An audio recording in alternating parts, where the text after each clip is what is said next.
You've probably heard many people talking about sustainable development. You probably know that throughout time in the past decades, the whole world has been trying to achieve a sustainable way of living, and that there are many methods individuals can adapt to achieve it. But do you know what a circular economy is? You probably can relate this to societies.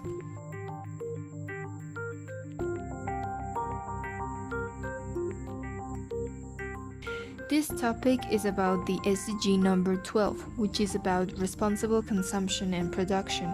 More specifically, the target number 12.5, which by 2030 will try to sustainably reduce waste generation through prevention, reduction, recycling, and reuse.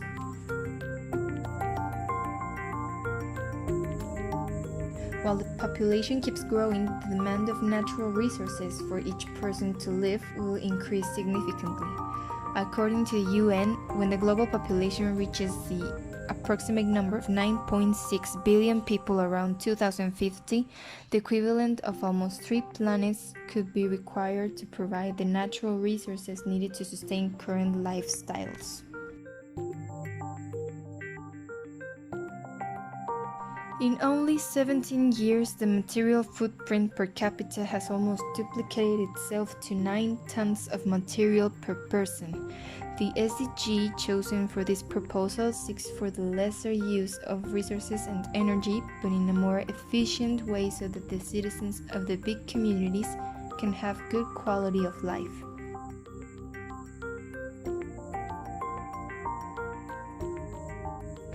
This podcast will provide an overview of 3 different perspectives on the subject.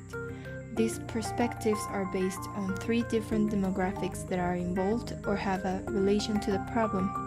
I retrieved this information in order to find a solution that seeks to encounter the cultural challenges that stand in the way of achieving a circular economy, because this problem is currently active on societies such as the one we live in.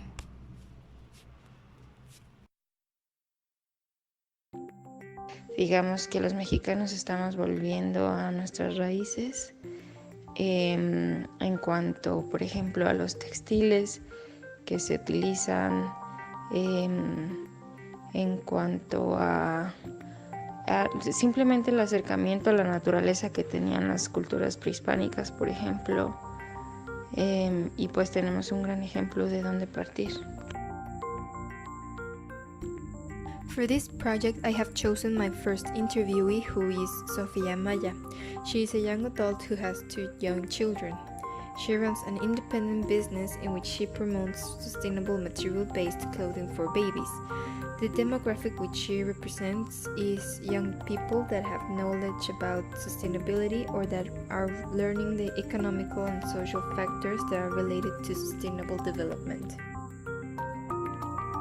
Y la separación de materiales, creo que el principal problema en la cultura mexicana es de que no se tiene desde una temprana edad esos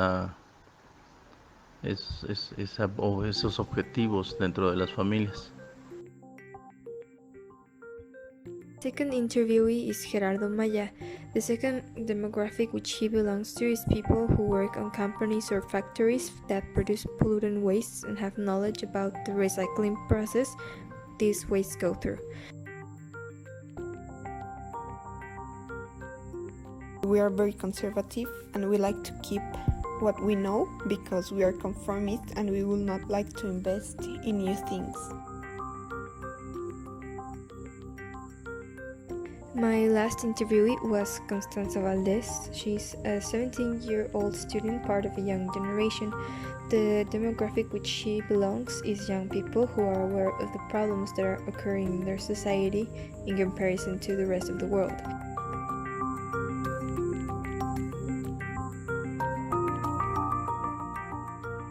Constanza and Gerardo are having a view of this in a realistic way of the Mexican society, and as for Sofia, she's seeing more opportunity for Mexican people to embrace their ancient culture again and use it as a more innovative method for sustainability.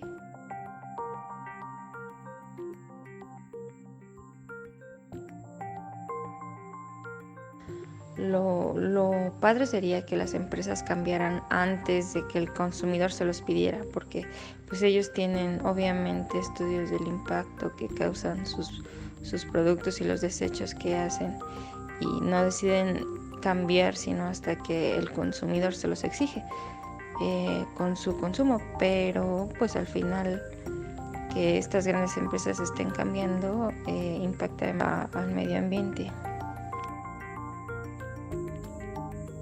En las escuelas se está empezando a inculcar en los niños las oportunidades de reciclar, separar y no generar tanta basura. The younger generations are going to make a bigger impact to change our society and to look and to see for the best of all of us. They're seeing this in the future and in the present, in the future, the younger generations as the secure way of achieving the sustainability and the circular economy. And as for the present, it is also very important to see that it's an option to change corporations.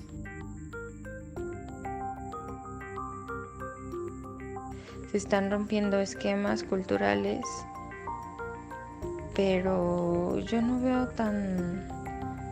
no veo a la gente tampoco quejándose tanto de tener que llevar sus propias bolsas al supermercado. Creo que se están adaptando bien y creo que sí es un reto que se amplíe la información y para que ella no sea solo una moda y puedan entender el impacto de cada una de sus acciones.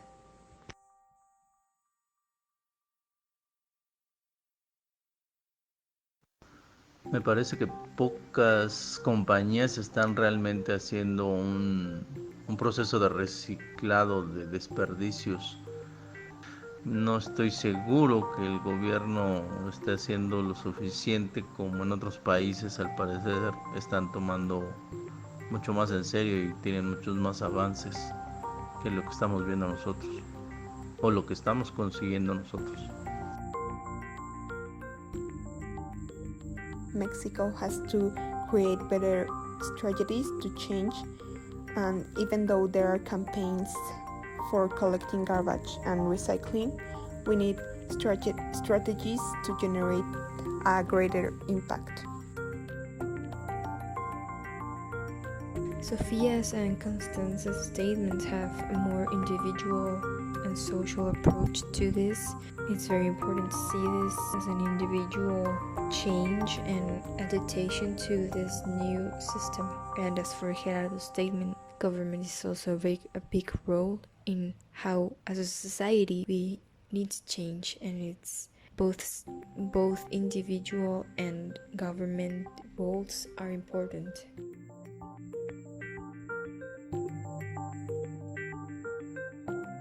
Summing up what I have retrieved from all of these interviews, there is a huge impact of the problem in these demographics and in the whole world. It is clear that there are many cultural challenges we as Mexicans have to overcome and let them no longer be obstacles to preserve our planet. These people have a realistic perspective of the issue, but they still see a circular economy not so unreachable for the society. We can conclude that all of us need to cooperate, citizens, authorities, and corporations as equal.